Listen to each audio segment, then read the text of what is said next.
सबसे पहले शुरुआत करेंगे आज की कवर स्टोरी के साथ। तो बात ट्रंप और नेतन्याहू के उस षड्यंत्र की जिसके जरिए ईरान की धरती को फिर दहलाने का प्लान है। ट्रंप की मदद से नेतन्याहू ने ईरान के आसपास 4 देशों में 4 सीक्रेट सैन्य बेस तैयार कर लिए हैं। इन सैन्य बेसों पर फाइटर प्लेन के उतरने और उड़ान भरने के लिए रनवे भी तैयार कर लिए गए हैं। ट्रंप के षड्यंत्र का पर्दाफाश तब हुआ जब ईरान के पड़ोसी देश इराक से हैरान करने वाली रिपोर्ट और सैटेलाइट तस्वीरें आईं। सवाल यही है कि अब ईरान पर एक साथ 4 फ्रंट से विध्वंसक हमले की तैयारी है क्या? हम ईरान के संवर्धित यूरेनियम को हर हाल में हासिल करके रहेंगे। युद्ध अभी खत्म नहीं हुआ है। ईरान से यूरेनियम को निकालना होगा।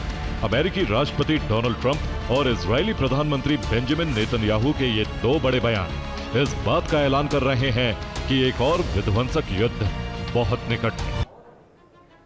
तो इराक में इजरायली सेना और मोसाद ने मिलकर जो सीक्रेट बेस तैयार किया है वो कैसा है, इसे आपको हम बताते हैं। दरअसल इजराइल ने इराक के रेगिस्तान में जो गुप्त सैन्य अड्डा बनाया है वहां एक लंबा रनवे भी तैयार किया गया है।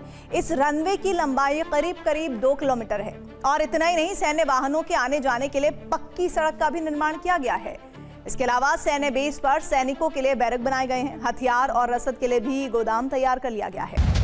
इजराइल का ये सीक्रेट बेस इजरायली एयरफोर्स के लिए एक लॉजिस्टिक हब की तरह काम कर रहा था। यहाँ इजराइल की स्पेशल फोर्स तैनात थी। इसके अलावा यहाँ सर्च एंड रेस्क्यू टीमें भी मौजूद थी। इनका काम ईरान पर हमले के दौरान विमान गिर जाने पर किसी इजरायली पायलट को तुरंत बचाने का था। इराक के रेगिस्तान में इजरायली सैन्य बेस होने के सबूत तो आ ही चुके हैं, लेकिन अब दावा किया जा रहा है कि इराक की तरह ही अमेरिका और इजराइल ने सीरिया, अजरबैजान और यूएई में भी कई गुप्त सैन्य बेस बना लिए हैं। यूएई के बेस पर तो सुरक्षा के नाम पर इजराइल कई तरह के घातक हथियार भी तैनात कर चुका है। इजराइल ने ईरान के आसपास सैन्य बेस बनाकर जो चक्रव्यूह तैयार किया है उसका मकसद है ईरान पर एक साथ कई फ्रंट से तेज हमला।